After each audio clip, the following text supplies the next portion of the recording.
Now, Central Illinois' most accurate forecast with meteorologist Jacob Dickey. Well, all that clear sky last night really allowed for temperatures to drop quickly out there. Many of us well below zero this morning. And it looks like the Arctic tundra in Effingham with that snow down and cold temperatures here. Just checked in to the Effingham County Airport to see what the temperature is. They're at 3. Wind chill still at 3. The wind has come down this morning. It was a bit blustery at times last night, and that's why we had some of those wind chill values that were even down to 10 below, 15 below in some spots. All right, for the day today, then, notice actual air temperature heads to the teens out there. We might have some spots get to those 20s. I'll put Mattoon at 20, 21 in Decatur, 18 in Champaign, 17 up in Pontiac. Tonight, then, could be a few snow flurries out there. Nothing impactful. You might see some flakes flying. It's January. It does that every now and then. Not as cold. We'll be at 12. Still, with those winds picking up out of the south and west, could see wind chill values that get back into the single digits again. 12 for Forsyth, 13 in Assumption, 10 for Mahomet. We'll be at 12 in Gilman. I've got 8 for Georgetown and down in Vermilion. Here's those future track feels like temperatures, what the wind chill value is here. Be teens and single digits through most of the day. Tonight might be back below 0, but as we start tomorrow morning, there may not be as much wind, and so those wind chill values could recover a little bit here as we head into our Thursday. The other thing is, while we do have a clear sky, notice cloud cover fills in tonight. Typically, when we get cloud cover, yes, some of those flurries may fly, some snowflakes possible, but we typically stay a little warmer. That clear air, that clear sky lets heat dissipate quickly.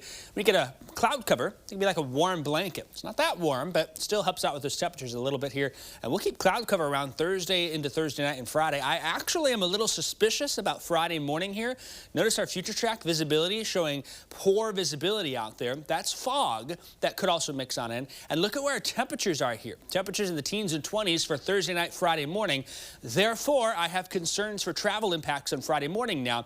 Freezing fog may be something we have to watch. That typically can cause slick bridges. We can also see roads become slick.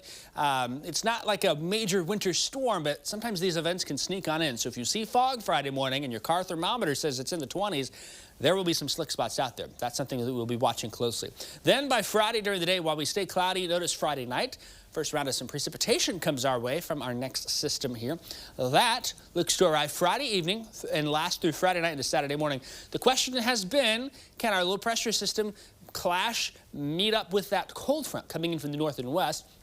That may happen. Early Saturday morning, we might have a chance for a little bit of snow to mix on in, but it does not appear to be a major winter event for us here. The question, though, is how fast can we get cold in the backside of that front? We are fixing to be cold here, and that could cause some problems as well with that Arctic blast coming in our direction. And after that, then, I don't have any signs of any major winter storms coming, which maybe is some good news, but boy, look at those temperatures by next week. 7 for a high on Monday, 10 on Tuesday. And then we do look to recover a little bit by mid to late next week, back to 34 by Saturday as we get closer to the second half of the month here. There's those wind chill values next week. Look at Monday morning, right? 15 below in Decatur, 17 below, 22 below in Watseka is the minimum wind chill values there. We do it again as we go into Tuesday. You'll see that maybe it's only 5 below in Effingham. 21 below in Champaign, 23 below in Danville, 22 below in Bloomington. Maybe not as bad a little further south. We'll see if any of that rain can cut down on that snow there, but regardless, it's going to be cold, that's for sure. It's so cold you probably will scream in disgust at some point next week. Just the way things go. 7-day forecast for you here. Mostly sunny today. We're going to watch Thursday night for freezing fog. That's a possibility for us here. And then as we go into Friday night, chance for some rain. That may mix into some snow showers Friday night into Saturday morning there.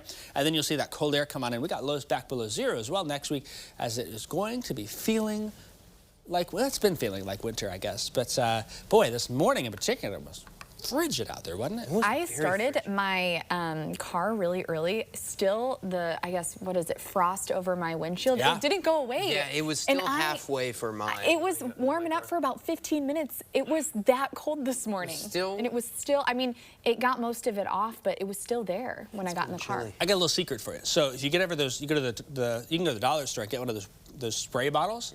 Fill it up with that windshield wiper fluid that has that 40 below rating, 40 below 0 rating. That's what I do. We fill a bottle up, and because I hate standing outside and scraping. You just spray a little bit on your windshield, zaps that frost away. Oh yeah, I mean, it's just like your windshield wiper fluid, right? Well, isn't that the reason we have those, car, remote starts? That way we don't have to go outside. But I don't have one of those. I don't have a remote start, so my alternative is so I don't have to wait 15 minutes. Just fill that spray bottle up. You'll use the spray bottle. Zap that ice. Good to know. Thanks, Jacob.